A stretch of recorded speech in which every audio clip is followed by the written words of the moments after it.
जो लोग मणिपुर गए थे, यही लोग सर बिहार भी गए थे। बिहार में क्यों नहीं ये लोग गए दरभंगा, क्यों नहीं गए ये लोग अरवल, क्यों नहीं गए ये लोग मुजफ्फरपुर? अभी बछवाड़ा में सर एक छोटी सी बच्ची के साथ दुष्कर्म करके 10 साल की बच्ची, उसको तेजाब छिड़क कर उसको जलाकर मार दिया गया। उसके शरीर को अपने ही घर में 10 फीट गड्ढे में उसको दफना दिया गया होगा।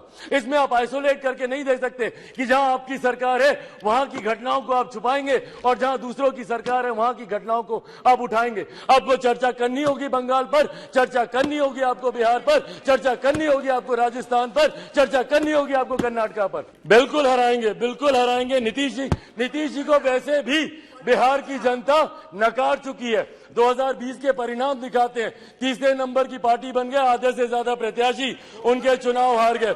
सर ये अविश्वास प्रस्ताव पे चर्चा हो रही है सर, यकीनन सरकार की उपलब्धियों को बताना भी जरूरी है, पर उससे पहले जिस उद्देश्य के साथ इस प्रस्ताव को यहाँ पर लाया गया है मणिपुर को लेकर, उस पर सर मैं जरूर अपनी बातों को यहाँ पर रखना चाहूंगा।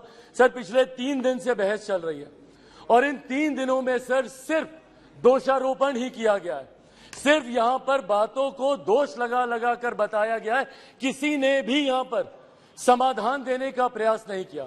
सर आरोप प्रत्यारोप की राजनीति में मणिपुर के लोग वहां बैठे सुनने का प्रयास कर रहे हैं कि हमारी बेहतरी के लिए आपने क्या किया।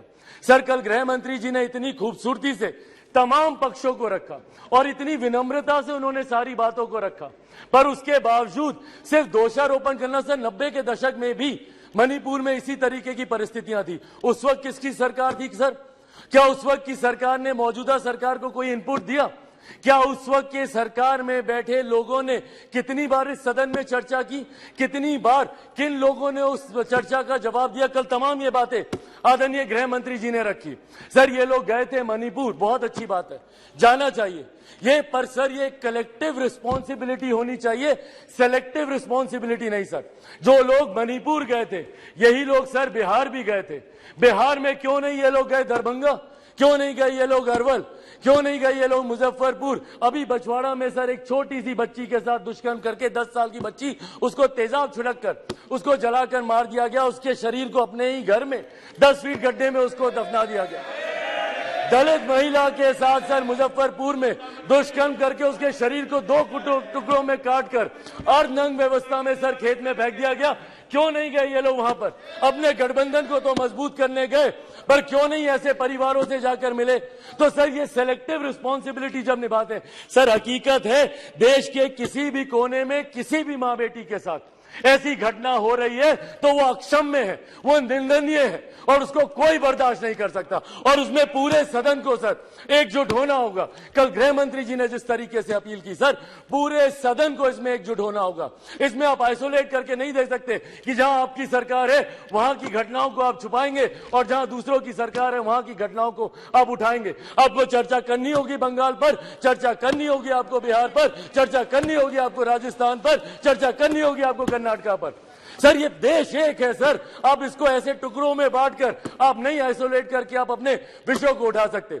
और यही कारण है सर कि देश की जनता का विश्वास हमारे प्रधानमंत्री आदरणीय नरेंद्र मोदी जी पर हर चुनाव के साथ बढ़ता जा रहा है। और वो दिन दूर नहीं सर, 2024 चुनाव सामने है सर। इसी में देख लीजिएगा 2014 से बड़ा जनादेश 18 में यही सारी बातें हो रही थी, यही सारी बातें 18 में की गई थी।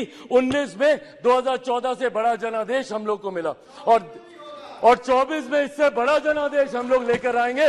मैं बिहारी हूं सर, बिहार से कम मैं विश्वास दिलाता हूं 40 की 40 सीटें हमारा एनडीए गठबंधन जीत कर आएगा, इसमें कहीं कोई शंका नहीं है। मैं जमुई का प्रतिनिधित्व करता हूं सर। मेरे नेता, मेरे पिता आदरणीय रामविलास पासवान जी की कर्म भूमि हाजीपुर रही है सर। बिहार के हर एक जिले में घुमाऊं और वो मेरे विश्वास को बढ़ाता है।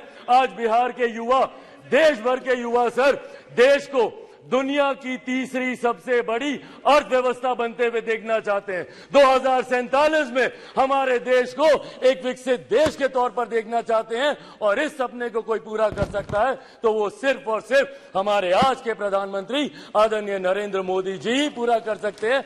इसीलिए सर मैं अपनी पार्टी की तरफ से जहां बिल्कुल हराएंगे नीतीश जी को वैसे भी बिहार की जनता नकार चुकी है। 2020 के परिणाम दिखाते हैं, तीसरे नंबर की पार्टी बन गए, आधे से ज्यादा प्रत्याशी उनके चुनाव हार गए।